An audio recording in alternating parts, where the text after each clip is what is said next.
Voy a poner el apunte de estabilidad. Vamos entonces a ver la unidad temática 7. Seguimos con lo que habíamos visto en la clase pasada. Habíamos hablado de algunos conceptos básicos de resistencia de materiales, que era un sólido, resistencia, rigidez, el esquema de cálculo que era importantísimo, teorías relacionadas, teoría de la plasticidad, de escurrimiento, etcétera, relacionadas con la resistencia de materiales. Después habíamos hablado de materiales homogéneos, continuos, isótropos, anisótropos. Habíamos hablado del concepto de elasticidad y plasticidad, que es importantísimo. Habíamos visto un ejemplo de cálculo. Le había mostrado otros dos ejemplos, o tres ejemplos. Y quedamos acá en esto, reducción de formas geométricas. Creo que esto no lo habíamos visto, pero lo enganchamos acá.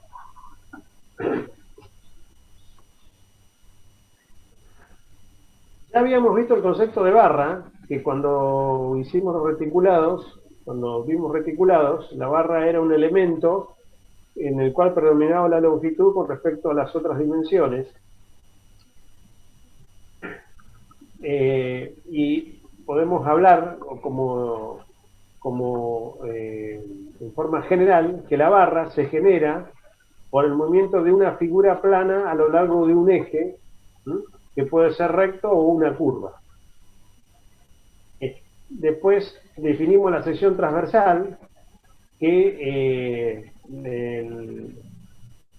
como una figura plana, ¿sí?, la sección transversal es una figura plana cuyo centro de gravedad está sobre el eje y es perpendicular a ese eje. Esa es la sección transversal, que ya lo habíamos visto también. La barra puede tener una sección constante o variable. El eje puede ser recto, curvo o alabeado en el espacio, como en el resorte helicoidal. O sea, los resortes estos helicoidales, que están acá en la figura, son barras cuyo eje está alabeado en el espacio o tiene una forma helicoidal. Es como si estuviera girando alrededor de un cilindro. Eso genera un resorte.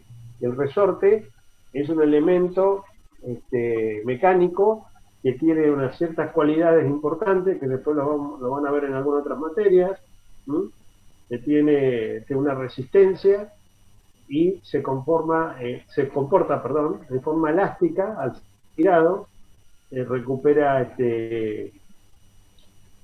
su longitud original, o puede ser que si el esfuerzo fue muy grande no recupere totalmente su longitud original y quede con alguna deformación remanente o permanente. Eso sería un resorte. Después, dentro del título que estamos hablando ahora de formas geométricas, otras formas geométricas de cuerpos son los casquetes, las cáscaras. Dentro de las cáscaras tenemos los casquetes, un paraboloide elíptico y toda una serie de figuras laminares que tienen que ver con sólidos de revolución, paraboloide hiperbólico, toda una serie de elementos, una esfera, cuya definición o cuya configuración está dado por ecuaciones que tienen cierto grado de complejidad que ustedes ven en los análisis matemáticos. Lo cierto que esos elementos son elementos que tienen una dimensión menor, que es el espesor, con respecto a las otras dimensiones que se manifiestan en el espacio. Generalmente son figuras espaciales. Después también existen lo que llamamos recipientes. Recipientes, ¿por qué? Porque están diseñados para contener algún tipo de elemento, ya sea un líquido, un gas. Y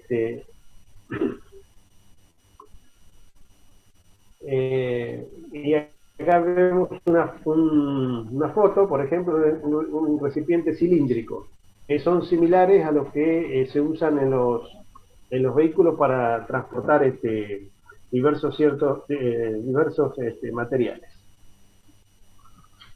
Estos cilindros trabajan, si por ejemplo adentro hay un gas que es expansivo, se produce una presión en todas las paredes, en forma pareja, en todas las paredes del cilindro, entonces es como una especie de comportamiento hidrostático invertido, digamos. Si este cilindro estuviera sumergido en el mar, por ejemplo, tuviera una presión de afuera hacia adentro, alrededor de toda su superficie, ¿sí? Despreciando la altura que tiene el cilindro con respecto a la profundidad que puede estar enterrada, podemos considerar como que es constante alrededor de toda la superficie. Eso sería un impulso hidrostático al estar sumergido. Al estar en el aire, en el espacio, la presión se manifiesta desde el interior hacia el exterior. Y si es un fluido, digamos, la presión sería constante. Si fuera un líquido, dependería, por ejemplo, qué cantidad de líquido tiene. Si tuviera lleno, por ejemplo, hasta la mitad, la presión se manifestaría en la mitad inferior del cilindro, en las paredes circulares y después en las tapas, en los extremos. Si estos fueran, planos, serían una presión constante en la cara de adentro hacia afuera. Generalmente, por razones de resistencia, los cilindros, en vez de ser planos, tienen una forma de cáscara, ¿sí? O sea que el centro está, digamos, más alejado del plano donde termina el cilindro, ¿sí? O sea, forma una especie de cascarón. Eso por motivos de resistencia. Este tema de la resistencia de los cilindros es bastante específico, pero no es muy complicado. Con algunos de los elementos que nosotros vamos a ver en esta materia, ustedes pueden abordar el cálculo de los esfuerzos que hay en recipientes como un cilindro. Un vaso sería otro tipo de recipiente, o una olla, por ejemplo, una cacerola, o algo así, o un tambor, o un tanque de agua, ¿sí?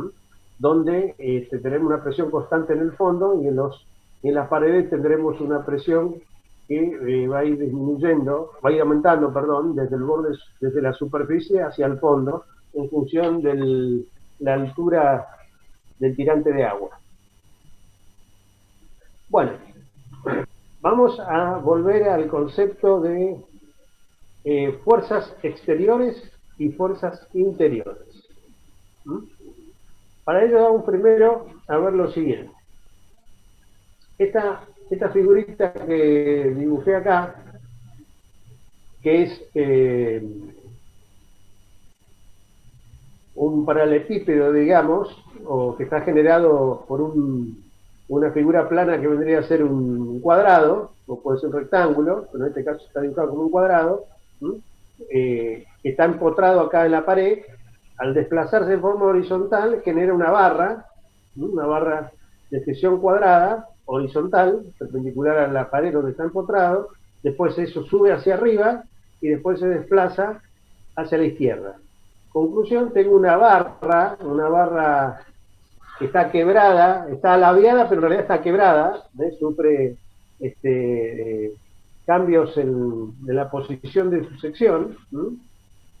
Y puedo distinguir tres secciones acá, la sección A, la B y la D. A, B y D. La C no existe. Está puesto así porque quedó el dibujo así. Tengo A, B y D. Tengo tres secciones particulares de esta barra que tiene esta forma en el espacio, está en el espacio. Entonces, si aplicamos acá la fuerza F que está en rojo en la cara esta que está a la izquierda, está aplicada en el centroide de esa cara, de esa sección, esa fuerza F, va a generar en esta barra diferentes esfuerzos, que es lo que ustedes tienen que aprender a distinguir, a darse cuenta cuáles son los esfuerzos que se están produciendo por esta fuerza exterior F, que serían esfuerzos internos. Esto es algo similar a los diagramas de esfuerzos que hicieron que desarrollaron en las vigas y en los pórticos, pero ahora lo estamos viendo en un elemento que puede ser estructural o no, que es esta barra quebrada.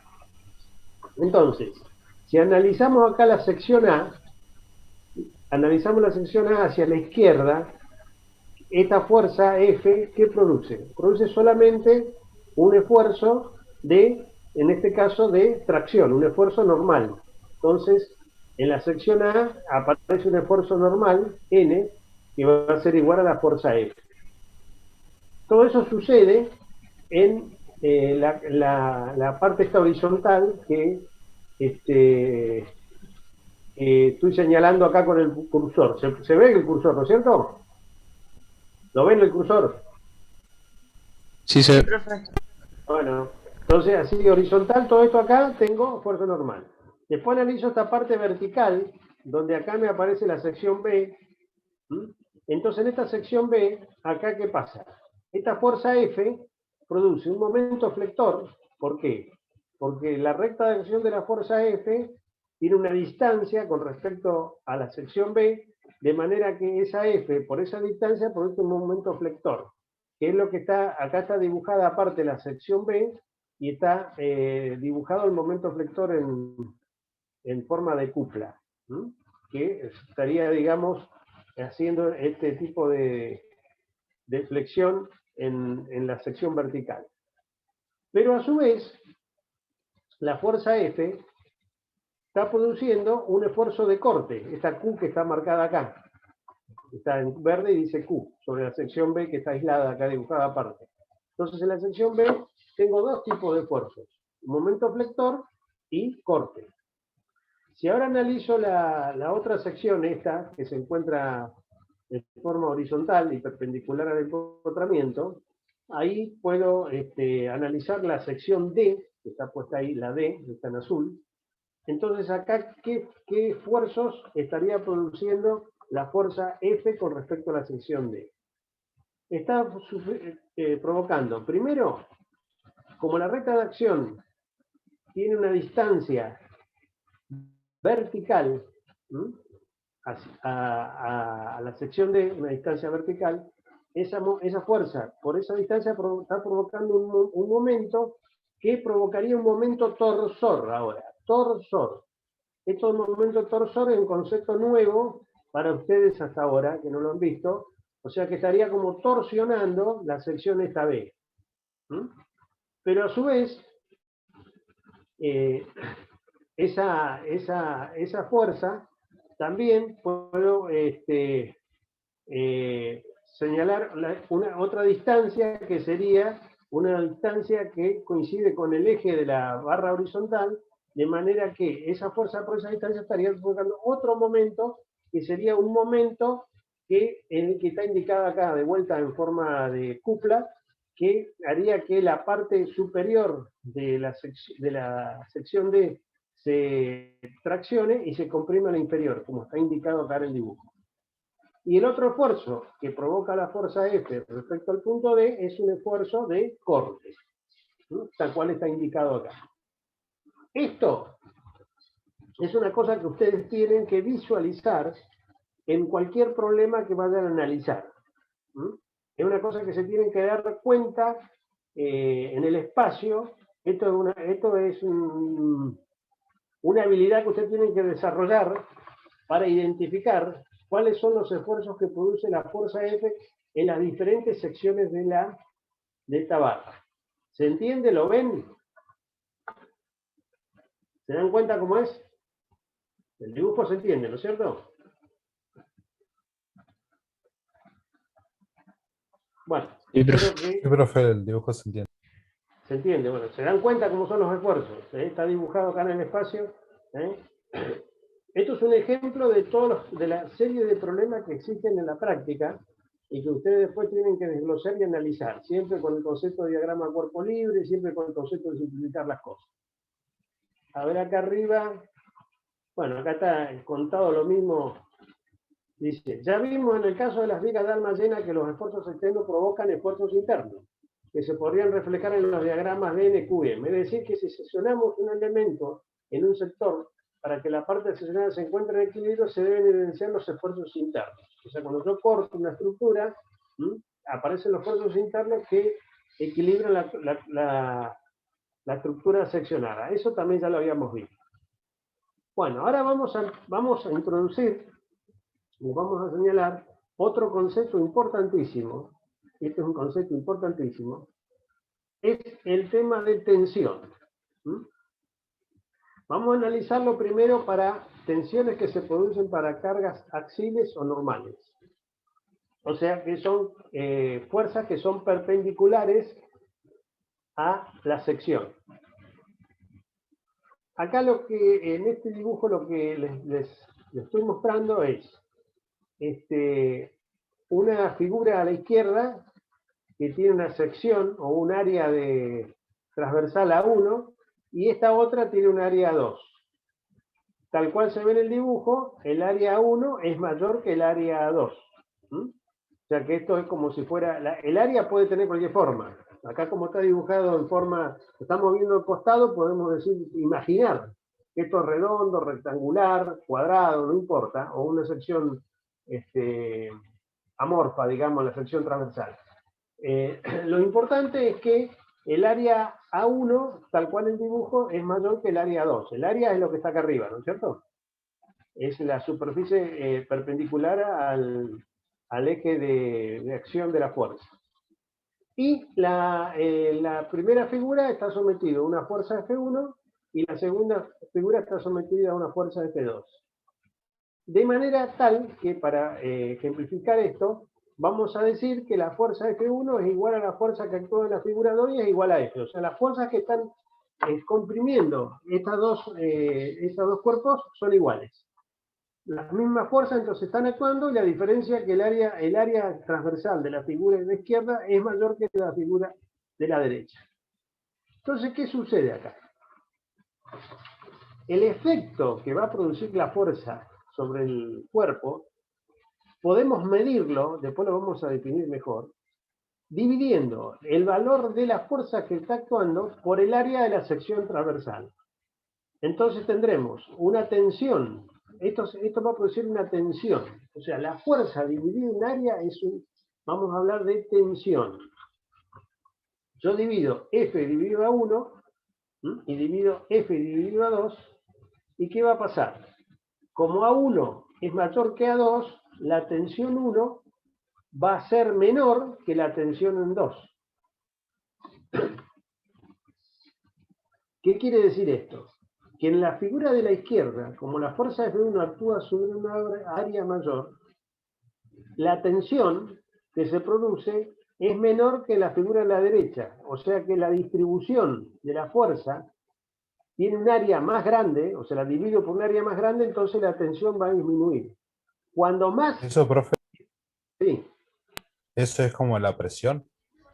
es algo parecido, Fuerza algo sobre parecido. área, Sí, la algo presión. parecido a una presión. ¿Mm? Pero hablemos Claro. de tensión. Ahora lo vamos a explicar. Yo se lo estoy tratando de explicar acá primero en forma intuitiva y después lo vamos a hacer en forma más académica, digamos. ¿Mm? Lo que le quiero señalar es que si yo, por ejemplo, tengo dos cuerpos ahí que tienen la misma altura y le aplico la misma fuerza, cuando la sección sea más grande, la tensión va a ser más chica. ¿Por qué? Porque la fuerza se distribuye en una sección más grande, la divido por una sección más grande, entonces la tensión va a ser menor. Entonces, la tensión, ¿qué me hace? Me mide cuál es la influencia o cuál es el resultado de la fuerza que está actuando en relación al área donde está aplicada. Eso vendría a ser la tensión. Todo lo que está escrito acá abajo explica lo mismo que estoy explicándole yo con otras palabras. Cuando lo lean lo van a entender mejor.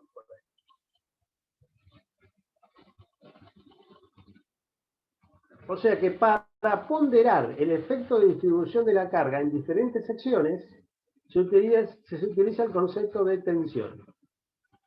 Es el cociente entre la carga aplicada sobre el área de la sección de la barra. Entonces eso es la tensión. Y la tensión, las unidades de tensión, ¿no?, van a ser unidades de fuerza sobre unidades de superficie.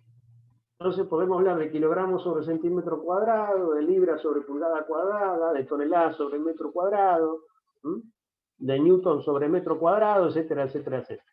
Siempre unidades de fuerza sobre unidades de superficie. Este ejemplito que les di acá arriba era con una fuerza de compresión. Ahora, si vamos a este otro ejemplo, esta otra figura que está acá donde tenemos esta barra, que ahora está sometido a una fuerza P de tracción, entonces podemos hablar nuevamente de que hay una tensión que va a ser igual a la carga, que en este caso va a ser P, dividido por el área o la sección transversal. Como es constante el área, siempre va a ser P sobre el mismo valor, porque el área es constante al ser la barra constante. Si la barra no es constante, ahí ya tendría otra variación que la vamos a analizar más adelante. Entonces, si yo, por ejemplo, digo, bueno, voy a analizar un área acá, que está, el área es el área de la sección transversal a el eje de la fuerza. Voy a analizarla acá a una distancia X. Está sombreada la parte de la izquierda para diferenciar a la derecha. Entonces, acá, en esta sección, se produce una tensión que está distribuida sobre toda el área. Está distribuida sobre toda el área. Entonces, pongo así como una serie de vectores que me representan el valor de la tensión que actúa sobre todo el área transversal. Esto, que es sigma igual a P sobre A, representa el valor promedio de la tensión en una sección. Valor promedio. Ahora vamos a explicar por qué es esto del valor promedio. Acá tengo lo mismo, el mismo caso de arriba, nada más que dibujado de otra manera, donde tengo otra vez una barra con una fuerza de tracción hacia arriba y hacia abajo. Entonces analizo una sección A. Al cortarla, en la sección A, aparece una fuerza interna, que es F, la misma, porque está todo en equilibrio, por fuerza interna, y esa F, que la pondría acá, la dividiría por el área, me da la tensión, que es esto que está dibujado acá. Entonces, sobre las caras estas, al dividirlo el cuerpo, seccionarlo, puedo imaginarme, que van a estar actuando una serie como lo puedo representar por una serie de vectores en toda la superficie que me da la tensión. De manera que yo esto al juntarlo, lo puedo unir y volver de vuelta a la figura. Eso en una sección está. En cualquier sección que haga, sería teóricamente lo mismo, porque hablamos de un valor promedio.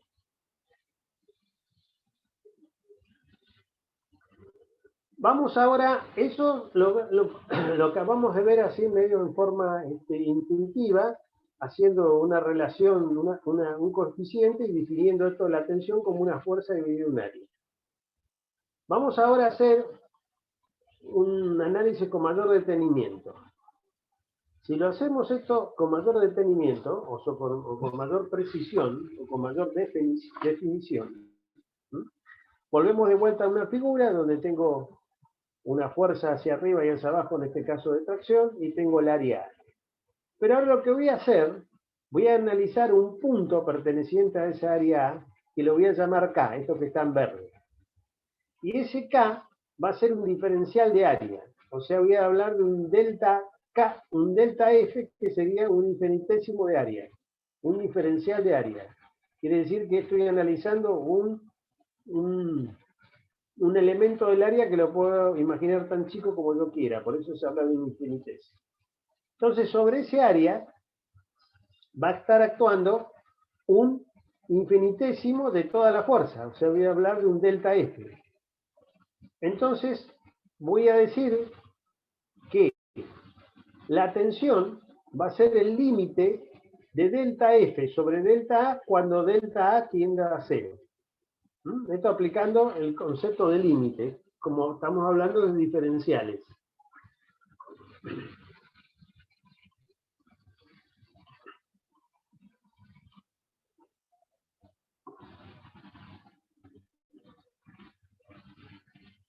El tema es que esto que le voy a explicar ahora es una cosa real, pero que en la práctica, cuando uno va a analizar, no lo tiene en cuenta. Esto que le voy a explicar ahora se produce, pero uno no lo tiene en cuenta.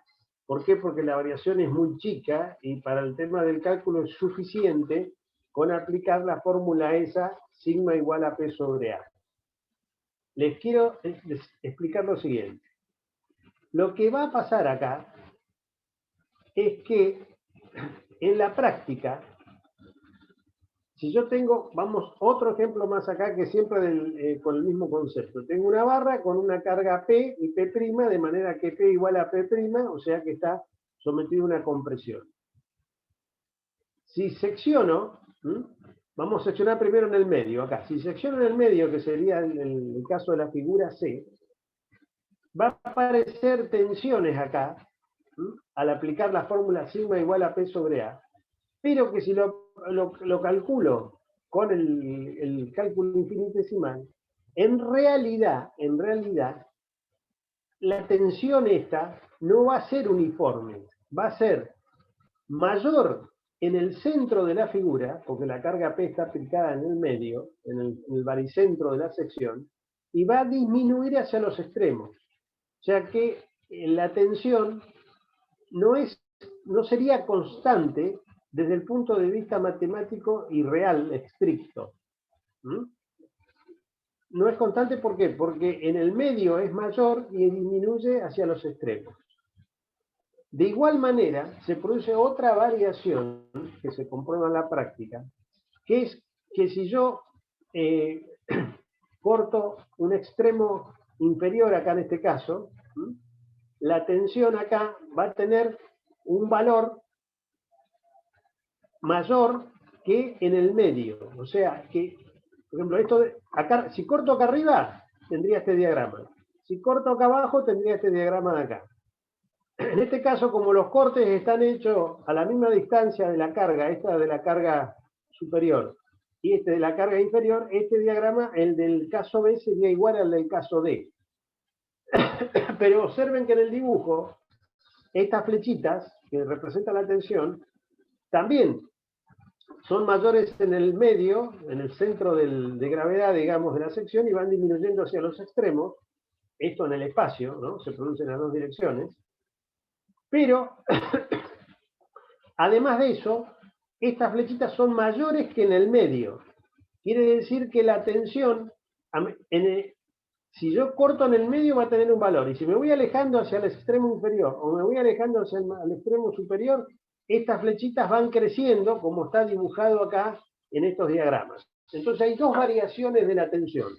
Una que tiene que ver si la sección está más próxima de las cargas o menos próxima. Menos próxima sería en el medio y más próxima sería o para arriba o para abajo. En ese caso las magnitudes serían mayores. Y además de eso, vuelvo a repetir, van disminuyendo, aumentando las tensiones desde los extremos hacia el centro, como está dibujado en esto.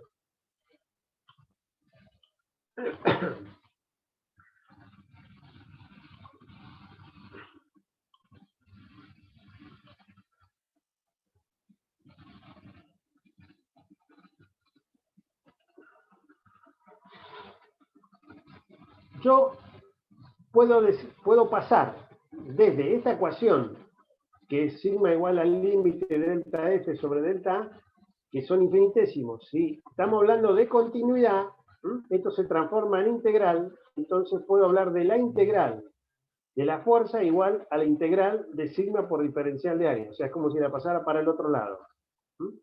Y esto, la integral de diferencial de F me da P.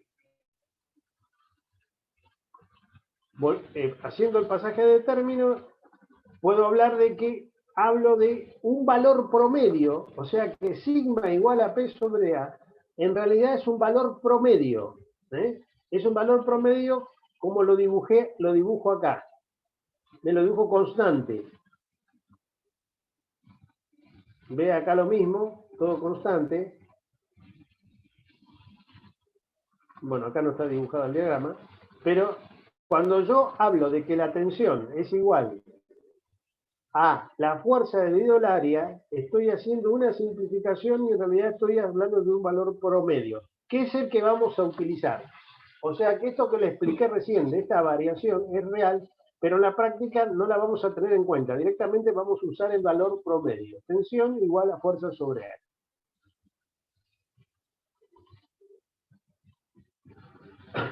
Otro tema que hay que tener en cuenta son casos particulares donde este tema de que la tensión es igual a fuerza dividido al área como un promedio no se manifiesta de esa manera, es cuando tenemos, por ejemplo acá en este caso, en este elemento estructural, que vendría a ser como una barra que tiene una sección más grande acá a la izquierda, después tiene otra sección, y acá tiene un cabezal que está contenido en una especie de cilindro hueco, digamos, y está haciendo tope ahí, y esto supongamos que lo estamos sometiendo a una fuerza P hacia la izquierda, y además tiene estos orificios, estos redondeles que están acá, tengo un orificio acá a la izquierda, en la parte más gruesa, y otro en el medio. Un orificio que existe en este mecanismo por alguna razón de su función. Supónganse que es un elemento de una máquina. Entonces acá, fíjense que... Sí. ¿Sería un cilindro hidráulico, profe? Puede ser. Imagínense que sea eso. Que acá adentro tenga algún fluido, entonces esto, y acá esto le hace de contenedor, entonces esto se mueve en forma hidráulica, digamos, para amortiguar, una especie de amortiguador. Imagínense que fuera eso. O si no, directamente es una pieza torneada que acá tiene un área que puede ser cuadrada o circular, un área transversal, y acá más fina. Lo cierto que lo importante de acá, que es el concepto que tienen que asimilar de esto que les estoy explicando, es que acá abajo dice tramos excluidos. ¿Cuáles son los tramos excluidos? Son los tramos donde aparecen orificios o aparecen cambios bruscos de sección. El primer acá excluido es esto que aparece un círculo acá. Un círculo. Tengo una perforación ahí en este elemento. Después el segundo tramo cambia de sección, pasa una sección más gruesa de brusca a una más chica. Y acá tengo otro orificio más. Y acá a la derecha, de vuelta tengo un cambio de sección porque aumenta de vuelta con este cabezal. Entonces esos se llaman tramos excluidos en el cual no podemos aplicar en forma, digamos, en forma genérica el concepto de que sigma es igual a P sobre A. ¿Por qué? Porque en las variaciones bruscas de sección, ya sea porque hay orificios o porque cambia, la tensión no sería un estado homogéneo de tensión. A ver, esto que está acá es otro tema. Acá tienen otro caso de eso, más específico, que ahora acá abajo lo voy a explicar mejor, porque se produce una especie de concentración de tensiones, que ahora se lo voy a explicar. Bueno, entonces, ¿qué son los tramos excluidos? Ya lo voy a repetir por enésima vez, donde hay orificio, cambio brusco de extensión. Otro tema que hace que la fórmula esa sigma igual a P sobre A no se pueda aplicar en forma directa como una ecuación simple, es cuando las fuerzas que están actuando no son constantes, o sea, no es un estado homogéneo de tensiones. Sería, por ejemplo, tengo acá dos ejemplos que son los ejemplos típicos.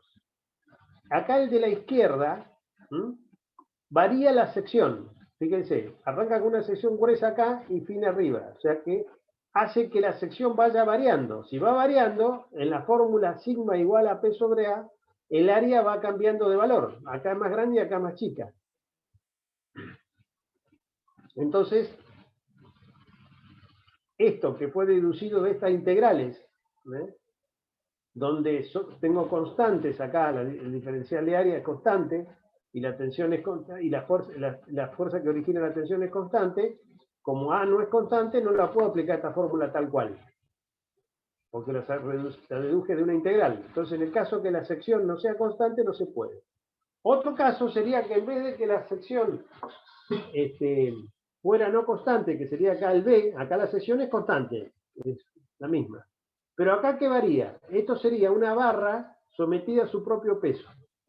Imagínense una barra empotrada, imaginemos que fuera qué sé yo, una barra, una columna de hormigón que está colgada ahí, con hierro, por supuesto, porque si no se partiría por tracción, porque el hormigón soporta poca tracción, fuera armada, digamos, un hormigón armado, que fuera una sección, pongámosle, qué sé yo, de 4 metros de longitud y de 60 centímetros de diámetro, pongámosle, una cosa así.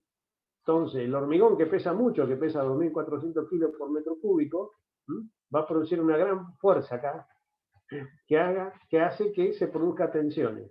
Pero, ¿qué es lo que pasa?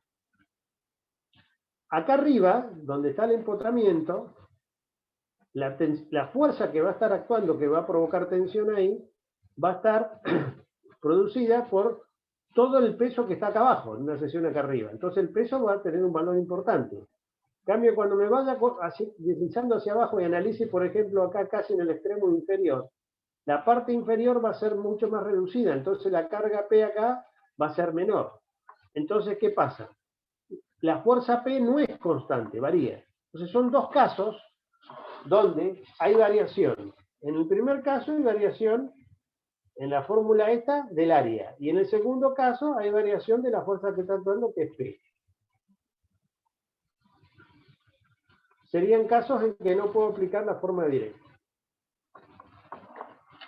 Esto que estoy viendo acá, que es lo que le había explicado antes, que era, no podía aplicar la fórmula tampoco en forma directa cuando hay variación de sección, que generalmente cuando hay variaciones de sección, se trata de, para que no se produzcan fisuras o roturas, se les trata de que esa variación de sección no sea brusca, ¿no? Por ejemplo, acá está indicado por un radio R, o sea, está redondeado ahí el cambio de sección. Es cierto que a la izquierda tiene un diámetro D y a la derecha tiene un D más chico. Si corto acá la mitad tendré una tensión, si corto acá la mitad tendré otra. Ahora, si corto justo ahí, donde está la variación de tensión, se va a producir una concentración de tensiones de manera tal que va a ser al revés que antes. En los extremos vamos a tener mayores tensiones y en el medio voy a tener menor tensión. De manera que puedo hablar de una tensión promedio. Podría esto simplificarla con una tensión promedio, que ya serían casos particulares a analizar. Este es el caso de un orificio, que es lo que también tenemos que escribir arriba, de la aplicación de la fórmula sigma igual a P sobre A, donde, fíjense que acá aumenta la tensión desde los bordes hacia el centro de la sección, haciéndose máximo en el borde del orificio. Entonces, más o menos, estas son el diagrama de variación de la tensión. Por eso se llaman concentración de tensiones. Acá puede haber una tensión mucho más grande que esta que está acá, que sería una sección cualquiera de la pieza alejada del orificio. Entonces, ¿qué pasa? ¿Para qué me sirve la tensión? Que es lo que vamos a ver más adelante. Yo con la tensión voy a poder evaluar cuánto me puede resistir el material. ¿Por qué? Porque cada material tiene una resistencia a la tracción, a la compresión, a la flexión, a lo que sea, que lo mido mediante la tensión que vamos a llamar tensión admisible, que es propio de cada material. O sea, cada material va a tener una tensión de resistencia, que la llamamos tensión admisible. Entonces, en este caso, como está dibujado acá, yo para asegurarme de que esta pieza no se rompe o no colapse, tendría que tener en cuenta que la mayor tensión se produce acá en el borde del orificio donde tengo la concentración de tensión. Entonces son casos estos particulares que enganchan con lo de arriba. Acá es otra manera de dibujarlo, es lo mismo que está arriba, donde en los extremos tensión mínima y en el medio tensión máxima. O sea, eso es lo mismo que está acá, de esto nada más que dibujado en perspectiva, con una sección rectangular. Se produce concentración de tensiones ahí.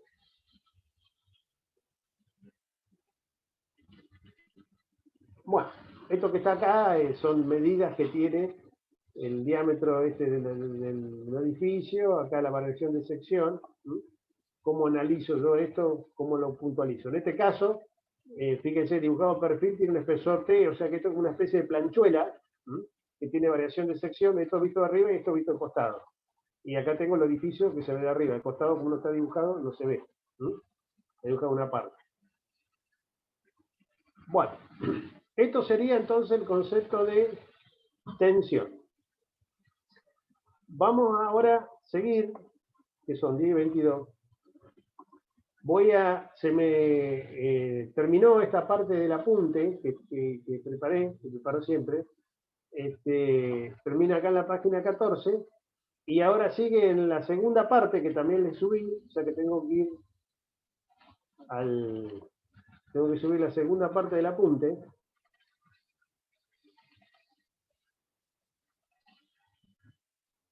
Que es lo que está bajo el nombre de desplazamiento y deformaciones, que vamos a ver ahora. A ver, esperen que este lo tengo que... Lo voy a achicar. ¿Dónde lo achico? No fue muy chico.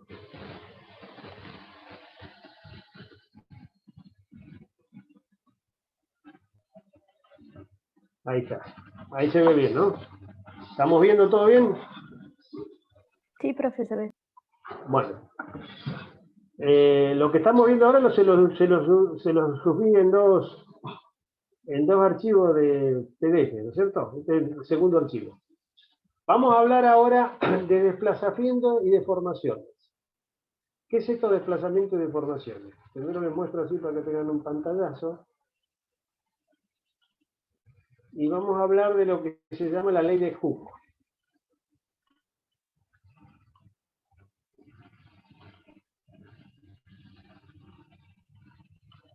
A ver si les alcanzo a dar todo esto. Si no, continuaremos la próxima clase. Son 10 páginas esta que tiene este apunte. Bueno, vamos a empezar acá con el principio, como es lógico, primera página. Vamos a hablar de desplazamiento y deformaciones. ¿Qué sucede? Ya dijimos que los cuerpos no son rígidos, ningún cuerpo es absolutamente rígido. Todos los cuerpos se deforman ante la acción de fuerzas o de solicitaciones. Si bien en la primera parte de la materia, para el cálculo de las reacciones o de cómo se distribuyen las fuerzas, lo considerábamos como rígidos, ahora vamos a analizarlo como realmente es, que son cuerpos deformables. Entonces las fuerzas que actúan sobre un cuerpo van a producir desplazamientos y deformaciones en el mismo. Acá tengo dibujado un cuerpo que en el espacio, según los ejes X y Z, que tiene un determinado volumen, que puede ser cualquiera, que tiene una vinculación espacial, de manera que esto se hace isostático, y está sometido a un esfuerzo o a una solicitación cualquiera, la que puedan imaginar. Lo cierto es que acá está dibujado en forma exagerada para que sea didáctico. Lo cierto es que si el sólido que estamos analizando individualizo un punto A, como este que está rojo acá, que sería en el caso que todavía no está adaptando las fuerzas, y después le aplico las fuerzas, el punto A, debido a las solicitaciones que están actuando, va a parar en el mismo cuerpo a otra posición que le vamos a llamar A'. Entonces ese punto, a través del efecto de las solicitaciones, ha sufrido un desplazamiento. Ese desplazamiento, que lo puedo identificar como el vector AA', va a tener tres componentes en el espacio. Una en la dirección de X, que la llamamos U, una en la dirección de Y, que la llamamos B, y una en la dirección de Z, que la llamamos W. O sea que puedo hablar de un vector desplazamiento de cada punto en el espacio bajo la acción de las fuerzas.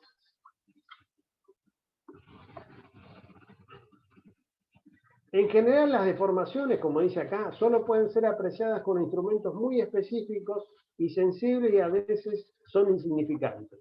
Eso siempre y cuando estemos hablando de un sólido que tenga una importante resistencia a la deformación. Si esto fuera una cosa de plastilina, se me va a deformar para cualquier lado. O sea, si es muy plástico o muy elástico, como puede ser algo de goma, se va a desplazar mucho. En cambio, si es una roca o es un un acero o algún mineral de gran dureza, los desplazamientos apenas los voy a poder medir con instrumental preciso.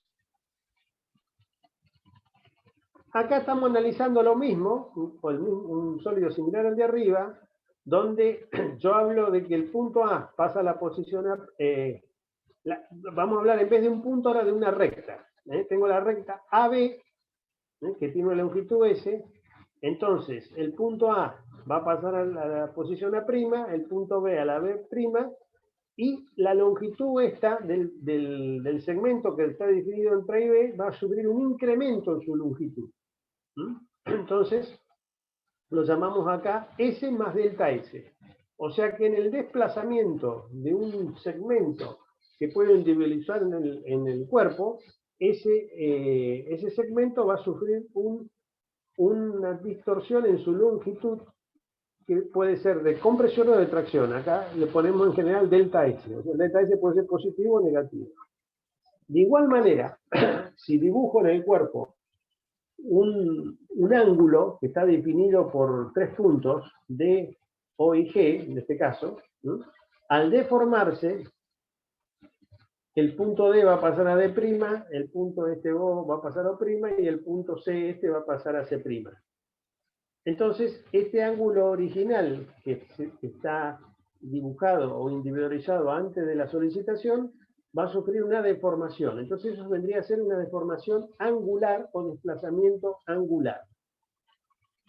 Entonces tengo dos tipos de desplazamientos. Uno lineal y uno angular. Acá está puesto, por ejemplo, hablo del ángulo D' o' C', que está dibujado acá, y el ángulo D o G, o D o C, o sea que la diferencia sería la variación angular de este ángulo. O sea, ¿cuánto varió? Sería una deformación angular. Entonces, las deformaciones lineales las represento por vectores que sufren alargamientos o acortamientos en la dirección de los ejes X y Z, que los puedo llamar como vectores U, B y W, que eso es lo que están dibujados, habíamos puesto acá, U, B y W. Estas serían deformaciones lineales. Y después puedo hablar de deformaciones angulares, que esta deformación angular que está acá, está sobre un ángulo que esas rectas, estoy considerando que solamente varió el ángulo que definen esas rectas, que pueden, por ejemplo, acá supongamos que fuera perpendicular o no, y acá en el otro caso, en el caso de las primas, que se haya acortado ese ángulo.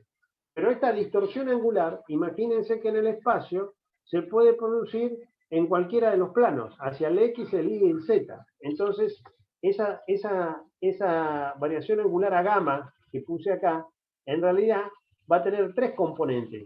Una componente según los XY, una componente según los ejes YZ y una componente según los ejes ZX. O sea, tengo 3 componentes angulares de deformación. Eso sería entonces la deformación así en forma genérica que se produciría en un cuerpo ante la acción de fuerza. Vamos ahora a analizarlo, vamos a ir al caso, es el caso genérico. Vamos a analizar ahora casos más simples. Esto que está dibujado acá es una barrita que está empotrada y está sometida a una carga P de tracción. Si yo analizo una sección, esta que está acá individualizada, la sección A, que está a una distancia X, y después tengo una sección B, que está a una distancia X más de un diferencial de X,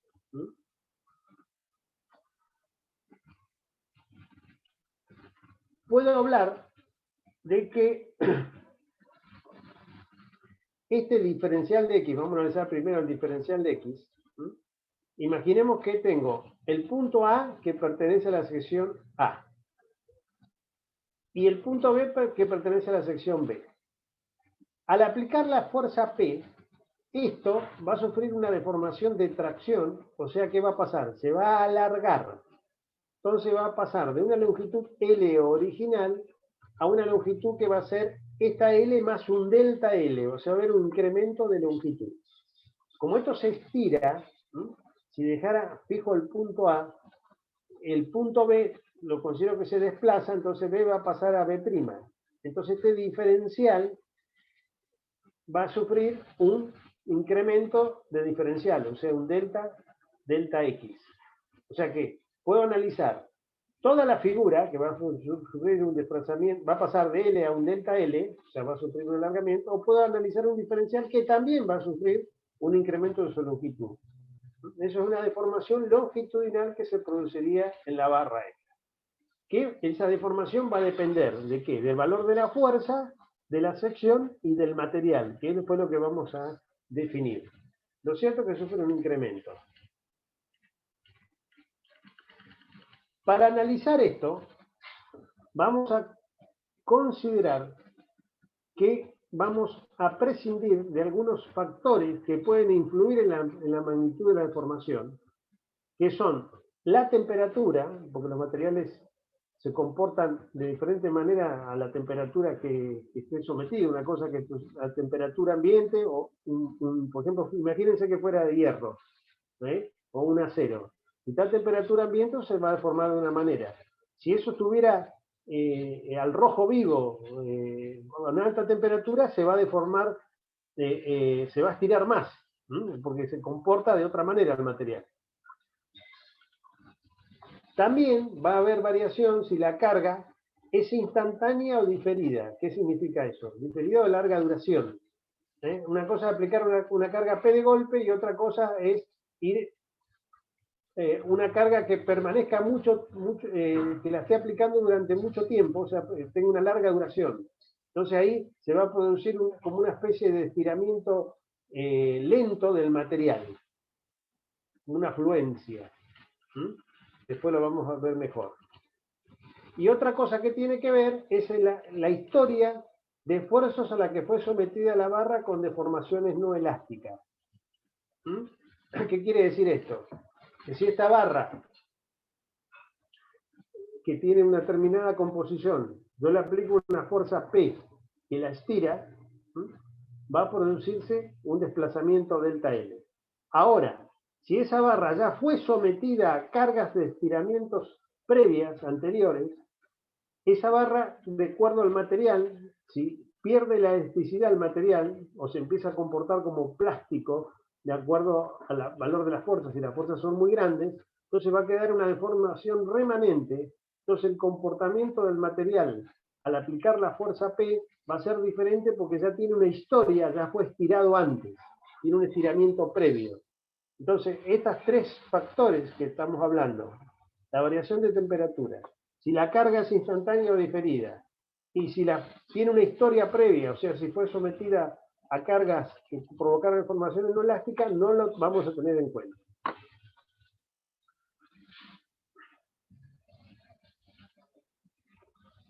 Y a ver si hay un ejemplo acá. No. Bueno.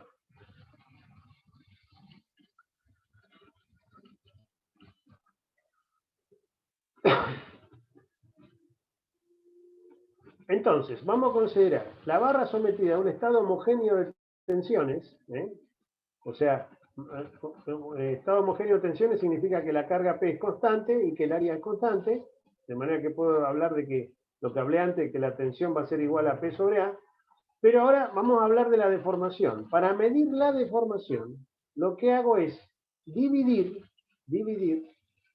lo que se estiró con relación a su longitud original. O sea, voy a definir una cosa que se llama deformación específica. La deformación específica va a ser igual al incremento de longitud dividido la longitud original. Eso sería la deformación específica. Como delta L tiene unidades de longitud, tiene también unidades de longitud, al dividirlo, esto me queda dimensional. Entonces, esto, epsilon, que lo vamos a llamar con la letra epsilon, esto después se les va a hacer familiar a ustedes, de epsilon igual a delta L sobre L, es un valor adimensional y es una deformación específica.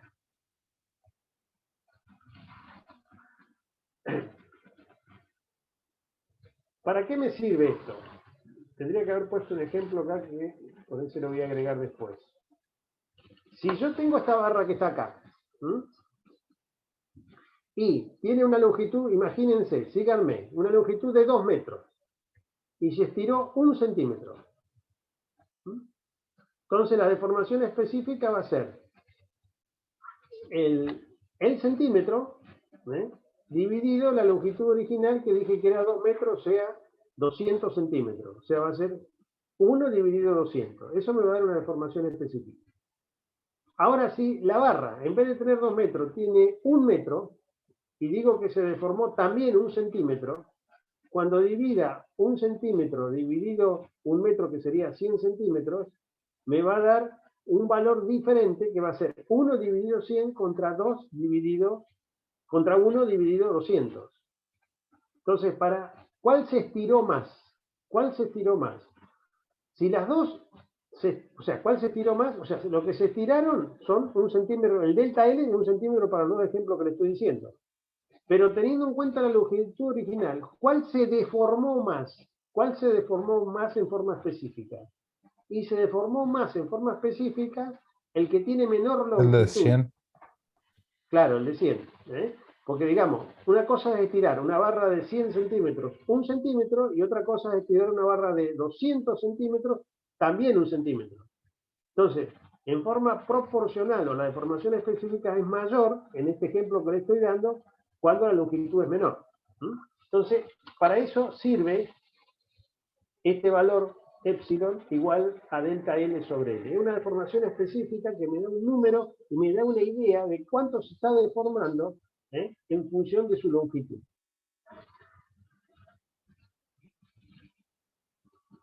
Esto es válido para un estadio, ya dijimos, homogéneo, cuando P y la sección es constante. Si P y la sección es constante, entonces tengo que esto tratarlo como diferenciales. Entonces digo que epsilon igual, en vez de delta L sobre L, es igual a delta diferencial de X sobre diferencial de X. Esto es para estados no homogéneos. O sea, vamos a ver cómo se analiza.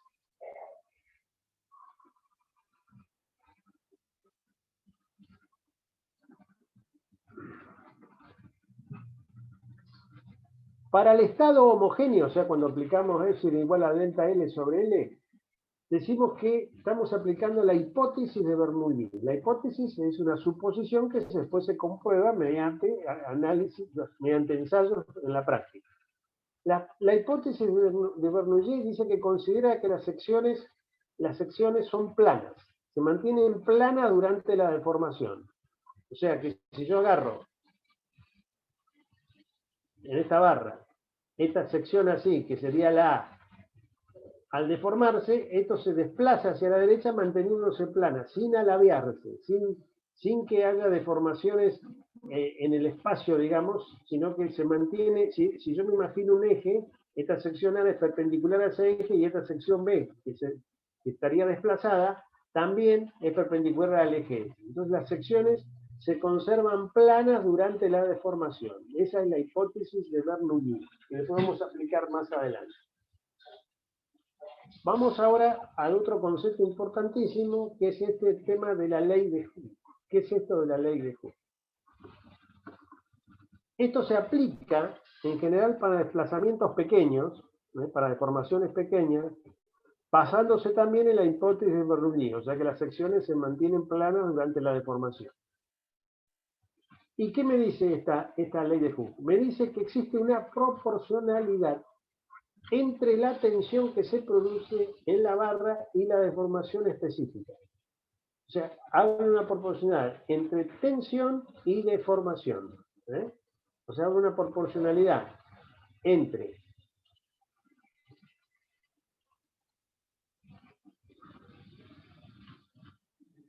no tengo la fórmula. Bueno, la tenía en la punta anterior.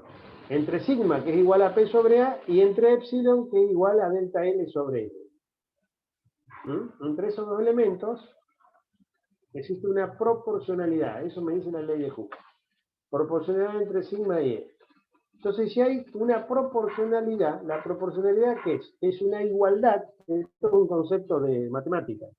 Si hay una proporcionalidad, es una igualdad que está afectada de un coeficiente de proporcionalidad, que es este, que acá lo vamos a llamar con la letra E grande. Entonces decimos que la tensión es proporcional a la deformación a través de una constante de proporcionalidad que la vamos a llamar E. Esto es lo que se denomina la ley de Hooke. Dice que la tensión es proporcional a la deformación. ¿Qué es esto? Vamos a interpretarlo de otra manera. Esto, si yo agarro un material, tomo un material, lo someto a una fuerza, por ejemplo, de tracción, se va a producir una tensión que va a ser igual a la fuerza de tracción dividido el área del material, y se va a producir una deformación que va a ser igual al delta L sobre L. Entonces puedo hacer un gráfico de tensión-deformación. Tensión-deformación. Ya lo hice por un material, que lo llamé 1. Entonces, la ley de Hooke me dice que hay una proporcionalidad entre sigma y E. Si hay una proporcionalidad, significa que el desplazamiento de la recta esta, el desplazamiento, la ecuación que representa la relación entre sigma y E, va a ser una recta. Por eso es proporcionalidad, es proporcional. Esto que está acá, sigma igual a E por epsilon, me representa una recta. O sea que esto va a tener que ser una recta.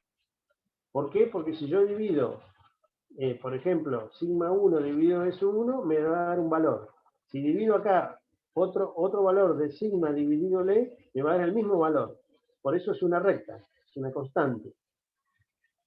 Y si lo hago para el material 1, que es este, y lo hago para otro material, este 2 acá, donde voy a pongámosle que ponga la misma fuerza, la misma área, las deformaciones van a ir variando, van a ser diferentes porque el material es diferente, entonces también va a ser una recta dentro de la ley de Hooke, nada más que va a tener otra inclinación. Entonces la inclinación de la recta, que estaría dado por el ángulo alfa 1 en el material 1 y por alfa 2 en el material 2, la tangente del ángulo S es igual a cateto opuesto sobre cateto adyacente, o sea, sería igual a sigma 1 sobre S1. Entonces eso, la tangente del ángulo, es la constante de proporcionalidad que llamamos E. Entonces, si yo quiero saber cuál es mi constante de proporcionalidad para la ley de Hooke en un material, ¿qué hago? Lo ensayo, voy midiendo las tensiones que se producen en las deformaciones, dibujo esta recta, le saco la tangente y la tangente se va a ser igual a la constante de proporcionalidad E. De ahí se obtiene de forma práctica el valor de E que es propio de cada material. Entonces, esta fórmula que dice que la tensión es proporcional a la deformación, que es la ley de Hooke, es un fenómeno que se constata mediante esta ecuación, pero que se produce cuando el material se comporta como perfectamente elástico.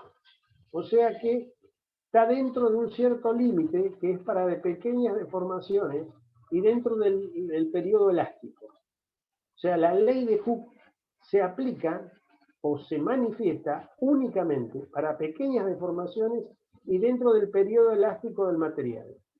Cuando el material deja de comportarse como elástico, pasa a ser plástico, o sea, aparecen deformaciones permanentes, entonces ya la ley de Hooke no tiene validez, deja de ser aplicable. Este, que es la constante de proporcionalidad, también se la llama módulo de elasticidad longitudinal. Es un módulo de elasticidad longitudinal. Y es una constante física del material. O sea que cada material tiene su E. Como las deformaciones que se producen dentro del periodo elástico en un material son pequeñas, este valor de epsilon, que la deformación específica, va a ser un valor muy chiquitito. Por ahí 0,002, 0,003, depende del material. Entonces, como la tensión es el valor de la fuerza dividido el área, que tiene un valor importante, para que esta igualdad se cumple, tiene que tener un valor muy grande. O sea que el E, que es el módulo de elasticidad, tiene un valor muy grande, para al ser multiplicado por epsilon, que es un valor muy chico, me dé el valor de la tensión. Entonces acá hay una tabla, que es para que tengan una idea. ¿Cuál es el valor de E para ciertos materiales? Por ejemplo, para el acero es 2,0 a 2,1 por 10 a la sexta. O sea, de 2 millones a 2.100.000 kilogramos sobre centímetro cuadrado. El E va a tener dimensiones. ¿Qué unidades va a tener? Como el épsilon es adimensional, las unidades que le van a definir al modo de elasticidad E tienen que ser iguales que las unidades que definen a la tensión. Como la tensión era fuerza sobre unidad de superficie, el E también va a ser fuerza sobre unidad de superficie, para que se cumpla la igualdad E. Entonces, fíjense que tiene unidades de kilogramos, en este caso lo estamos midiendo en kilogramos sobre centímetro cuadrado. Y acá fíjense cómo varía el E, tengo para el acero, para el cobre, para el latón, aluminio y sus relaciones con magnesio, para la madera a lo largo de las fibras, dice acá la aclaración a lo largo de las fibras, porque acuérdense que la madera en realidad es un material heterogéneo. ¿Por qué? Porque las fibras se ubican en forma paralela al eje del tronco, entonces tiene una resistencia muy grande a la tracción, por eso hablamos de tirante de madera, que si fuera en otra dirección, tiene otra resistencia. Entonces el E también varía, de acuerdo a para qué lado lo esté considerando, cómo me esté moviendo dentro del material, que en este caso sería la madera. En cambio, cuando hablo de un acero, el acero es homogéneo, me interesaría para qué lado esté analizándolo. Lo cierto es que fíjense que E varía de 2.100.000 a 80.000 en el caso de la madera, o a 120.000, ¿ves? Estos rangos que están acá, de 700 a 800, de 1 millón a 1.200.000, el cobre directamente 1.200.000, un solo valor ahí. Los aceros varían de 2 a 2.100.000. Depende de cuál es la composición, qué tipo de acero, qué tipo de latón, qué tipo de aluminio, qué tipo de madera.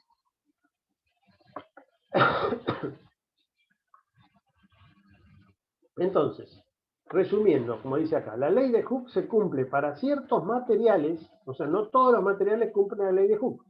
Si el material es totalmente plástico,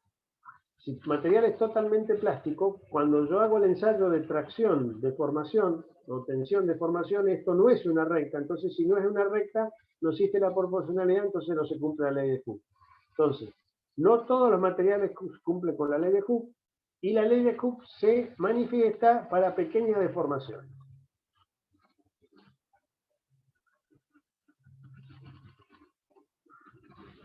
En el caso de que la ley de Hooke no sea válida, o sea que esto deje de ser una recta, esto que yo hago en un ensayo, entonces la tensión, en vez de ser igual a E por epsilon, va a ser una función de la deformación específica. Ya no voy a poder tener una constante E. Entonces ahí no puedo hablar de una E. Entonces se genera una especie de curva en el diagrama tensión-deformación. Por último, les voy a explicar acá, a ver, ya estamos 12:50. 10:50, perdón. Les voy a explicar una relación que hay entre las fuerzas y las deformaciones. Esto es útil porque después me permite hacer una serie de problemas en la práctica y de cálculos en la práctica. O sea, yo voy a llegar a una fórmula, lo que le voy a explicar acá, y con esto ya casi terminamos. No tengo un ejemplo, no terminamos porque viene un ejemplo y viene otra cosa. Bueno, voy a explicar hasta acá nomás porque no voy a tener más tiempo. Voy a explicar solamente esto.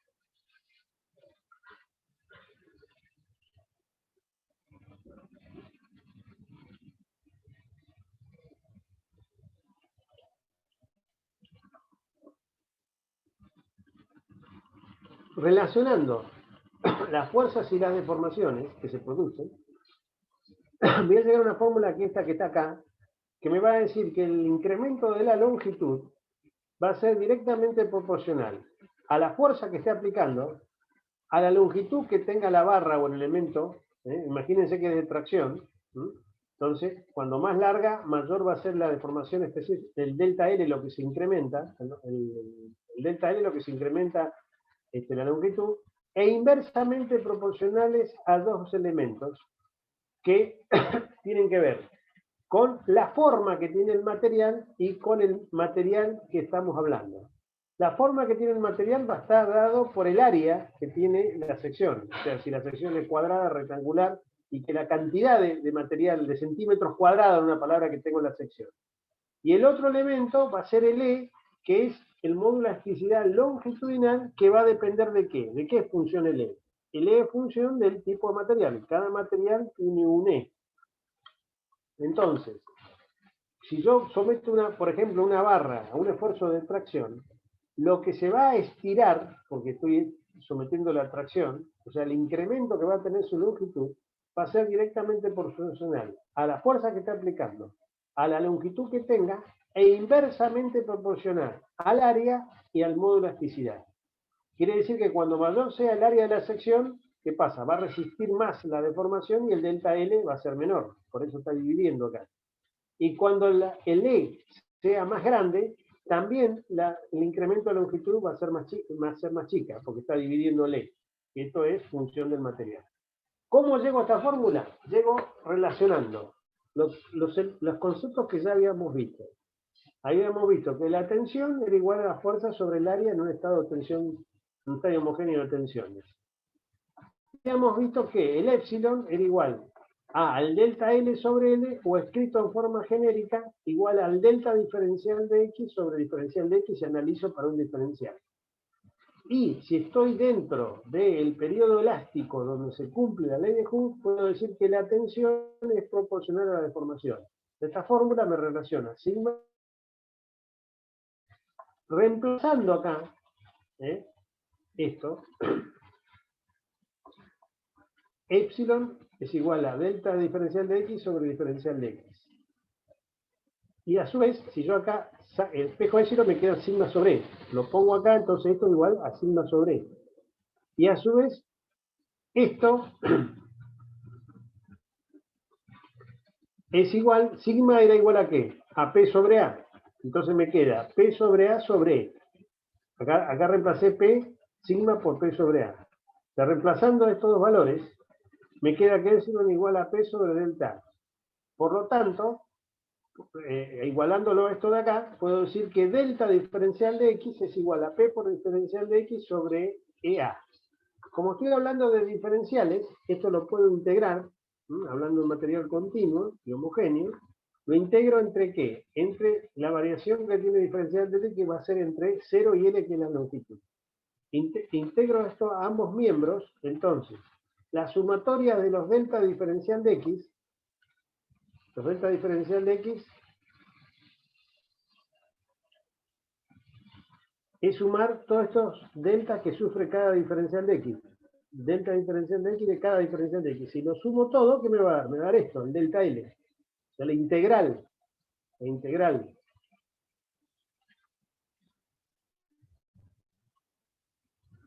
de delta diferencial de X, ¿qué es? Es delta L.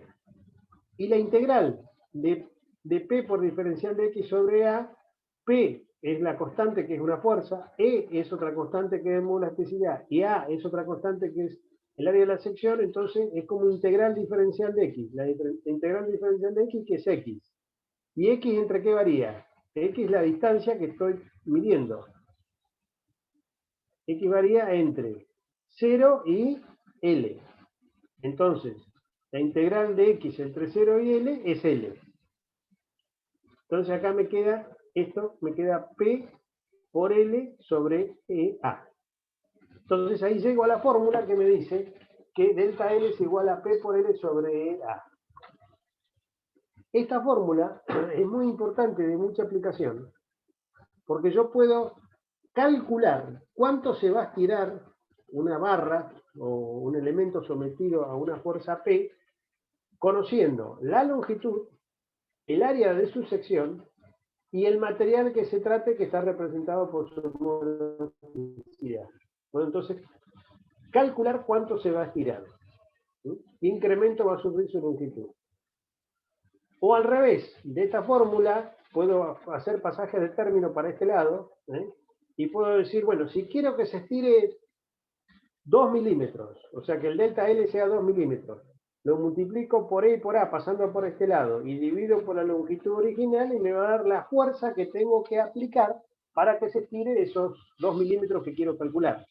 O sea, esta fórmula es una fórmula que tiene una gran aplicación en la práctica para calcular qué fuerza necesito para que se deforme un elemento, o si se deforma, si tengo una fuerza, ¿cuánto se puede deformar?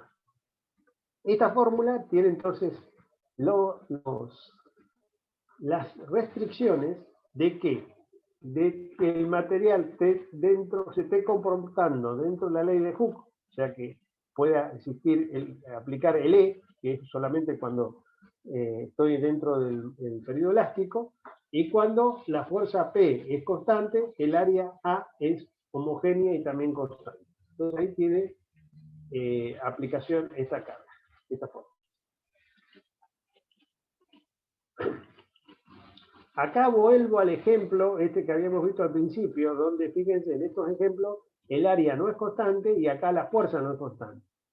Entonces, en estos casos no puedo aplicar esta fórmula así tal cual, porque fue deducida justamente para valores constantes de fricción y de fuerza. Entonces ahí tengo que hacer unos cálculos particulares, que es lo que está desarrollado acá, que lo vamos a ver la próxima clase porque no voy a tener tiempo de desarrollar. Y también hay otro tema que lo voy a desarrollar en la próxima clase, que es alargamientos o deformaciones que se producen por cambios de temperatura en los materiales, que es algo parecido a lo que es la dilatación o la contracción, ya sea por calentamiento o por enfriamiento. Y cada material va a tener una variación de su longitud en relación a la variación de temperatura que viene dado por un coeficiente que se llama dilatación lineal, que va a ser propia de cada material. Esto es muy importante en mecanismos que están sometidos a variación de temperatura o de estructuras grandes que también están sometidas a variación de temperatura, que hacen que haya grandes variaciones en sus dimensiones por ese causa. Entonces esta última parte se la voy a explicar la próxima clase porque ya agotamos el tiempo previsto para el día de hoy. Así que con esto terminamos. Con esto terminamos la clase de hoy. ¿Está? Bueno, profe. Así que bueno, Bendición, profe. nos vemos entonces, entonces la próxima clase parcial, ¿no? Próxima clase Próximo martes parcial, sí. parcial. Los chicos Bueno. pidieron arrancar a las 7, así que yo ni bien pueda me conecto y... Van a arrancar a las 7. Bueno, que quede claro que van a arrancar a las 7. Todos preparados con la computadora, con la cámara, y ahí sobre la marcha le vas a decir cómo tiene que ser la calculadora, cómo tiene que tener la cámara. O sea, lo que vamos a tratar es que hagan el examen como corresponde. Ante la mínima sospecha de que alguien esté whatsappeando o lo que sea, o con una pantalla al lado, o con uno que le está haciendo los ejercicios al lado, lo eliminamos. Lo eliminamos. Así que estudien, por favor. Bendición, profe. Consulta, Bueno, sí. ¿puedo tener hoja de fórmulas o algo? No sé si se puede, A ver, Matías. como habían dicho. ¿Cuál fórmula, por ejemplo?